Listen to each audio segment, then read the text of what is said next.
Welcome to GRE Snacks, snackable episodes about the GRE, GMAT, and graduate school admissions. I'm Tyler, founder of Achievable. We have an affordable GRE course that includes everything you need to ace your GRE exam. A full textbook, videos on key topics, tons of GRE questions backed by our memory enhancing algorithm, a built in study planner and essay grader, and full length practice exams. You can try it out for free at achievable.me, and if you like it, the code podcast gets you 10% off at checkout. Now, let's get started. Today we've got JD Clarke with us from Ivy. And JD, I'd love if you can introduce yourself and your school. Sure. So my name's JD Clarke. I'm the Executive Director of Recruitment and Admissions here at the Ivey Business School, which is part of Western Ontario. University of Western Ontario. And we are located halfway between Toronto and Detroit and London, Ontario. So we offer several programs. We have a full-time MBA, an executive MBA, part-time MBA, and accelerated, which we call our accelerated MBA, out of our campus in Toronto. We also have specialty masters, both full-time and part-time as well. So happy to be here and chat a little bit more, give people tips and tricks on application process and such. Yeah, no, really excited to have you on here, especially because we love being the perspective from like the other side of the table, right? And so the first thing I wanted to just talk about is, you know, we're going to dig into interviews today. And I think that when you're going with your MBA interview, I think everybody kind of is a little bit freaked out. How do you make sure? I guess actually let's start from so the context for you guys. What are the things that you're looking to learn in the interview? Like, what are Good kind of the question. main things that you, as the admissions officers, want to get out of it to help you make a decision on the application? Yeah, so I think the best way to put it is we know the facts on paper already, right? Where you've worked, when you started that job, where you went to school, we know your grades. So we're looking to get you to know you and evaluate you beyond your resume. And I think the interview for us is really about two parts. It's getting to know the candidate, but it's also assessing fit with our school, with that candidate and their goals and their experience, to be quite honest. So the stuff that we're looking for, and I'll start maybe at the beginning, is we're looking to make sure that we understand their goals about why to do in the MBA. Is it well thought out? Does our school have a fit with it? And then we're looking at things really around their leadership experiences. So things like, what is their self-awareness? How are their communication skills? Where have they used judgment? Their professional maturity, so their curiosity. Have they had that opportunity to grow as a professional, learn from their mistakes? So you said it right off the bat. People are always nervous in the interview. And that's what I always tell people that are going into the admissions interview. You know your experience more than we do, right? So I think it's Hmm. important you go into the interview going, I know my experience better than they are.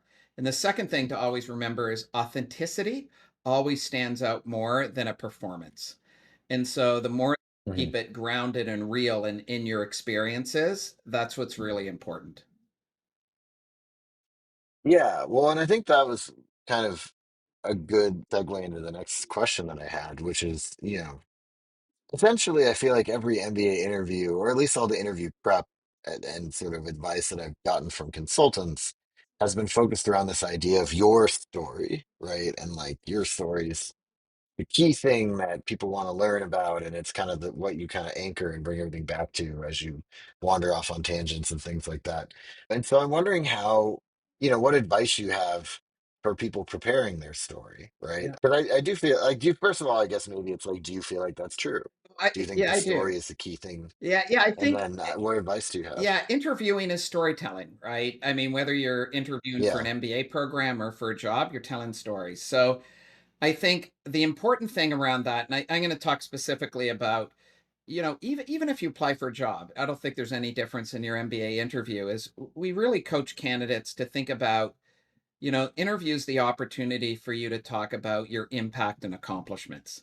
So if you want to think about the Hmm. things you want to highlight is focus on so far in your career, what are some of those defining experiences? And, it's a lot easier Hmm. for people to talk about what they do. It's a little bit harder and take some reflection to talk about what impact and accomplishments have I had. And so I think it's really important that, you focus on maybe where you've shown initiative. Some of those highlights that I remember being in a job interview once, and at the end of the interview, the chair of the interview committee asked, what was that moment in your career where you felt on a high? Like you felt like the best that you ever did, like something you accomplished. And I think about those moments to share with your interviewer, and really, practice the storytelling. I think one of the mistakes that people make is they can be too exhaustive in their storytelling. They get nervous and they get exhaustive. Yeah. So you got to be clear with your narrative and kind of approach it in a clear way. So let's say you're in a very technical role. The interviewer may not know all that technical jargon.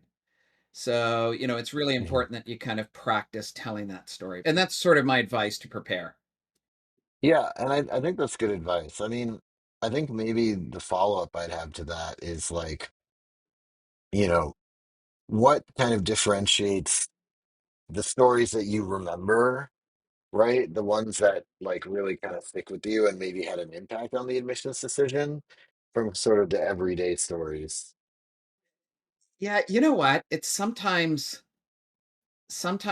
be and I know this might sound a bit corny, but I think it's important. It's important for you to be creative and important for you to be authentic. So one of my favorite Mhm. interviews that I sat in and observed, it was somebody that was talking about, where they showed initiative. And they were participating in a volunteer opportunity where they were taking sports to a developing country. And the developing country was Mhm. Guatemala, and they don't speak Spanish. And so they were having trouble getting the kids' attention. So they learned how Mhm. to juggle. And the reason they were learned how to juggle is they wanted to juggle so that the kids would go, kind of see them juggling and would surround and watch them. And that was their way of problem solving. So I always think, I think this is twofold for advice is don't be afraid to be creative on it and those meaningful experiences for you. Don't be worried about, well, that might not be meaningful in this context, right? So be meaningful experiences. The second thing I think that's also important is make sure they're authentic experiences because like any interview, whether it's an MBA or whether it's for a job, you can expect follow-up questions. And if it's not an Mhm. authentic experience, then your story will start to collapse when those follow-up questions come. Mhm. Yeah. And I think that's also like just generally just good advice is for God's sakes, like don't lie, Yeah, right? exactly. Um, well, and so beyond just like the big story, right? I think that there's, a number of questions that are pretty typical with MBA interviews. Maybe it's like, sort of your passion and purpose, or, tell me about a time you failed or made a mistake, or like things like that. And then with these kind of other types of questions, like what differentiates strong answers versus weak ones? Like when you're hearing an answer to one of these, what is something that you're like, oh, actually, that was pretty interesting. Yeah, I think strong answers, regardless of what the questions are ones that include specific real examples and show some personal ownership. So I'll talk about, sometimes behavioral questions, right, that are very common in an MBA program. So tell me a time where you struggled with a team and how you did it. And so I think when you show some personal ownership, some real examples around it, I think the best people that are good on interviews are where they kind of go deeper, not on the surface, and they actually, what the interviewers are looking for is this moment of reflection and clarity of thought. And so I Hmm. think the important thing is that you want to make sure that you are very specific, provide concrete examples, and that you have some sort of personal ownership in it. Yeah, got it. Well, great. I mean, I think that is good advice. And I mean, and just in general, maybe kind of a sort of an aside or follow up to that one is just like, how do you make sure it doesn't sound rehearsed when you're Yeah, saying that's it? true. Because I mean, what one of the things that we're kind of talking about, you're like, okay, have this prepped, and that's all great, but you also don't want to like sit there and basically like memorize it. You know what Yeah. I mean? Like you want to kind of be natural. Yeah, I think what I recommend to people is take one page and write down on bullet points some of those things that are, goes back to our first point that we talked, those meaningful experiences that you've had. And a lot of schools, we won't, the interview is not designed to trick you. So we will say, here is some direction of questions that you can kind of think about, right? And so they're always going to ask about the goals of an MBA program. They're always going to ask about your experiences and what you're most proud of, and where you've had growth in your career, where you've had coachability, what are those things you're looking at for. So jot down some of those. But you're right, what you don't want to do is you don't want to be memorized in scripting, because that will make it nervous. But you also want to go in there with, like, I want to make sure if the question goes this way, I'm prepared to talk about this. And the best thing to do is to kind Yeah. of write it down in bullet point. But, the best thing to do is to practice, right? To grab a Hmm. family member or a friend and say, Here, I'm going for an interview. Here are the things I'm talking about. Can I tell my story to you?" Hmm. Right. Yeah, that's great. Yeah, and I think, now I want to flip it a little bit. Like, what are the red flags in interviews that you're looking for that might indicate that something's amiss, or that maybe this person is not, like, as wonderful as they say they are? Or, and I mean, lying is one that we Yeah. already kind of discussed, but like other things like that. Like, what are some of the things that maybe people should be trying to avoid? I think is another interesting angle on this. Yeah, I think there's a couple of things. I think it goes back to the first thing of making sure it's a meaningful experience for you, right? Because if the interviewer asks, "Well, tell me more about that. Would you have handled it if you went differently?" You want to make sure that it is a meaningful experience, that you're able to give that depth. I think the mistake sometimes people make is very surface level on their experience. I think that's Yeah. the first one, is it becomes very surface level, and they can't get into the depth of it.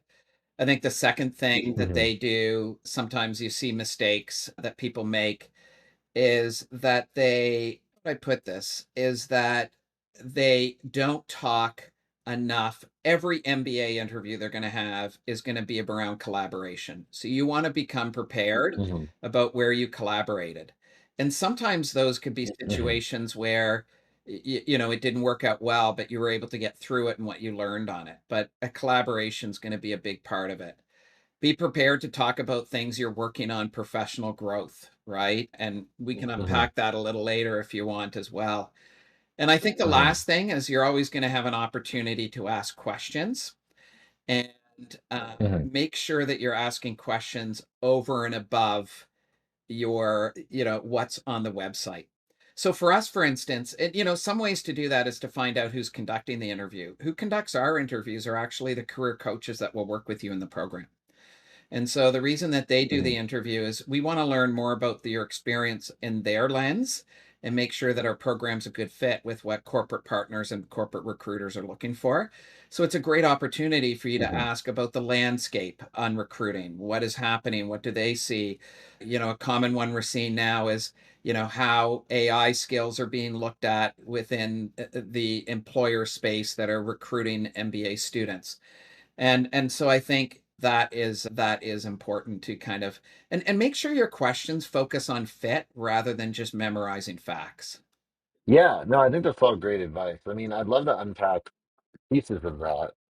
I'll actually start with the last one. Like, you mentioned that make sure your questions are focused on fit versus memorizing facts. What does that mean? Yeah, what can't you get from the web? What you always get from websites is, here's the curriculum, here are the elective courses, here are the faculty teaching.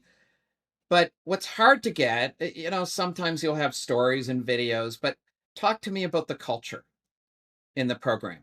Yeah. Talk to me about, what makes a person successful just outside the classroom in your point of view. And so really Hmm. focus on that fit.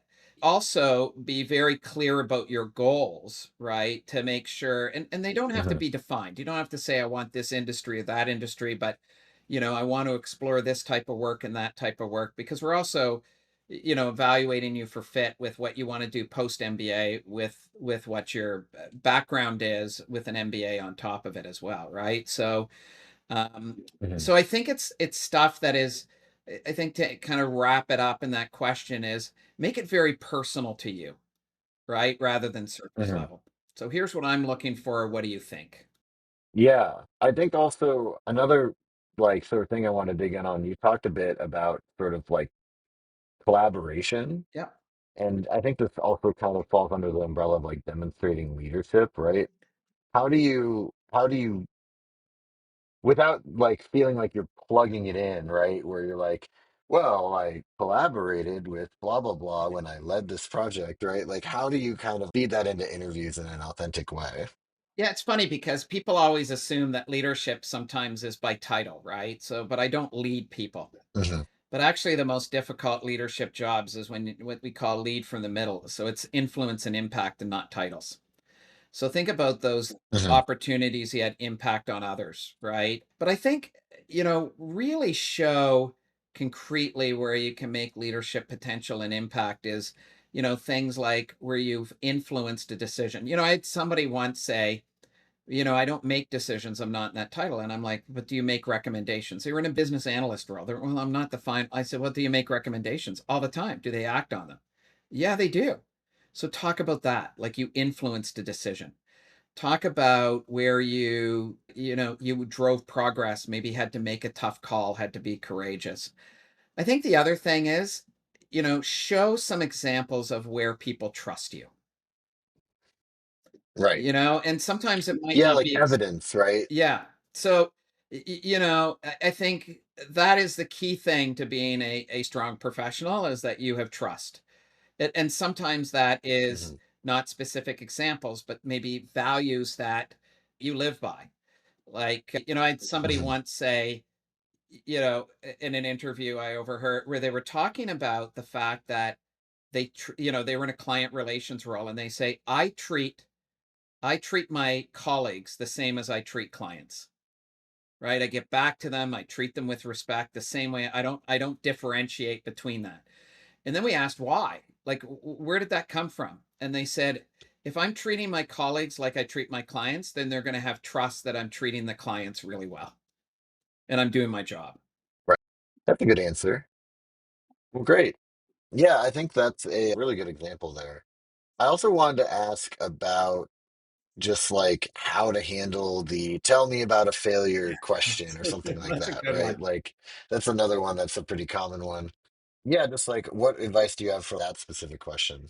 Yeah, so I'll start off by this. Don't ever say I work too much. Right? Like that's a common thing. What are you working on? Oh, life balance, right? Work and life balance. So what you want to do is you want to choose a real failure, I think, and not a disguised success. So I think sometimes people will answer that, with a disguised success versus a failure. Well, I'm trying to think of an example that somebody just to kind of paint the picture for somebody on that.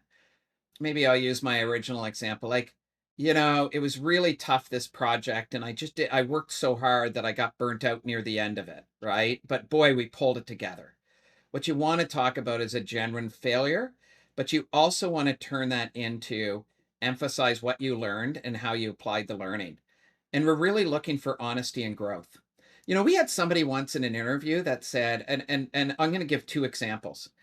We had somebody once where we talked about, if they had to go back in time on a decision that they made and what they learned on it. And they said, I left a current job that I had to take another one that I thought was my dream job. And I got into it and I hated it. So I actually left that job because I wasn't in a good headspace of finding another one while I was kind of grinding it. It was affecting my confidence. And I actually took the leap to leave that job to focus on finding a new one. We've had people share stories of being let go in a job and what they learned from it. We had people share stories where they struggled with a colleague and how they would have handled it differently. So I think in those comments is sometimes it's okay to say I didn't handle this right. And if I had to go back in time, I would have handled it differently. Because what we want to try to get out of that answer is an element of professional maturity. And part of professional maturity is being able to reflect and being able to learn from a situation. Yeah, no, that makes a ton of sense. And I think that is also just like, yeah, I think that you want to be able to show composure and maturity during the interview itself too, Yeah. right? Like there's like that subtle part of it. And I think actually that is a good segue for my next question, which is about keeping your composure during interviews. I mean, you seem like doing an interview with you would be like not that scary, right? But I've heard stories about some very scary admissions officers that, make it kind of feel like a little bit intense, and people kind of get nervous or start freaking out. How do you kind of keep your composure? How do you, and also, in addition, even better than keeping your composure, how do you like present as a professional that these people can trust with the brand of their school? That's a good question. I'm going to start to answer it. I think part of it is the mindset you go in. Nerves are normal. We're not looking for a perfect performance, right? And what really matters is the structure in your responses, right? Maybe it's not perfect. Maybe Yeah. you might not have nailed it perfectly, but the structure in your responses are the most important thing.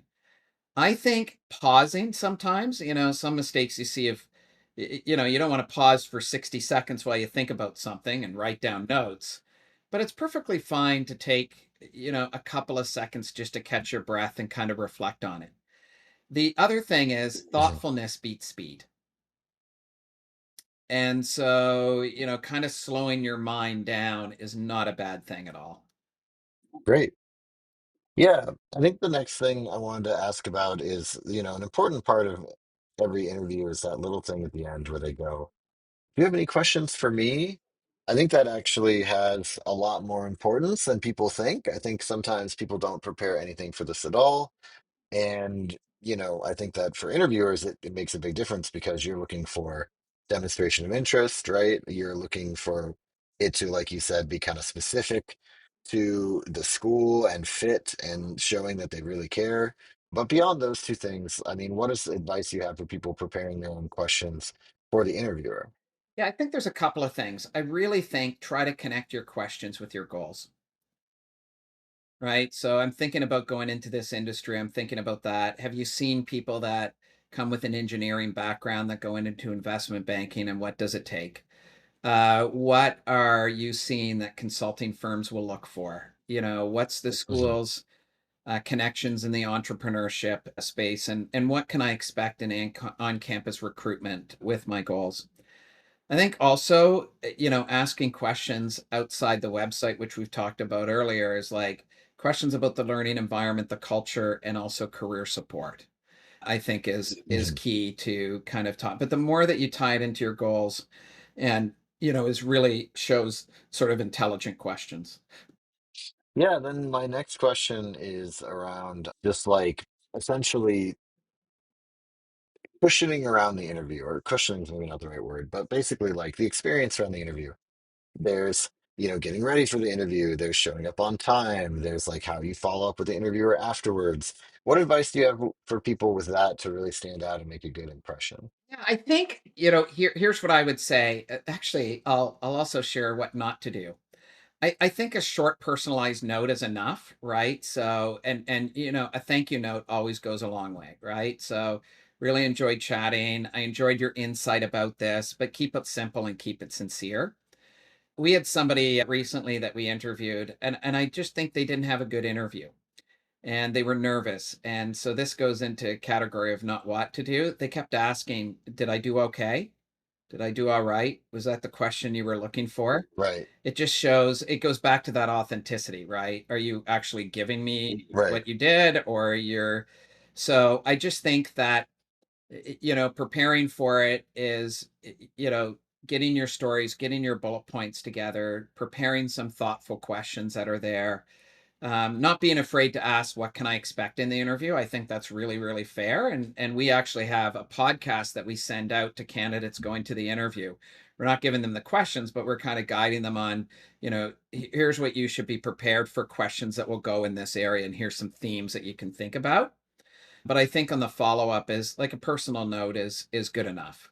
So yeah, right. sincere and simple. That's great. Yeah, I like the idea of asking what to expect in the interview. I think that, even hosting this podcast, that to me shows somebody who's like thinking about it, right? Again, demonstrating interest, very important. Yeah. And we're not looking to trick people, right? We're not looking Yeah. to trick people or anything else. You want people to put their best foot forward. And so giving them, here's some things that you may want to focus on that we're thinking, you can expect in the interview. Yeah, exactly. Well, great. Yeah, and then just kind of as we're at least coming to the end of my questions and, wanted to give you the opportunity to, like, is there anything that we haven't covered that you want to make sure we covered today? Or, yeah, just anything in general that you feel like we missed so We far? covered it, but I think the key thing, as you go into it, and we talked about this at the beginning, just want to highlight it is, know your experience better than the other person on the end. And so, make sure that that experience that you're talking about and the stories that you're sharing are authentic. Make sure that Mhm. they're thoughtful, and make sure that they have some humility in there. Here are some things that I learned. Here's some things that I would have done differently. I think that's really, really important. And also make sure that you touch on the collaboration. So it's more not stuff we didn't touch on, but really a summary of some of those important points. Well, great. Well, thank you so much. This has been GRE Snacks, hosted by Tyler from Achievable with JD Clarke from the Ivy School of Business at Western University. And you can try out Achievable's GRE course, and we have an MCAT course now and are building a GMAT course. You can try any of these courses for free by going to achievable.me. Thank you, Tyler. It was great.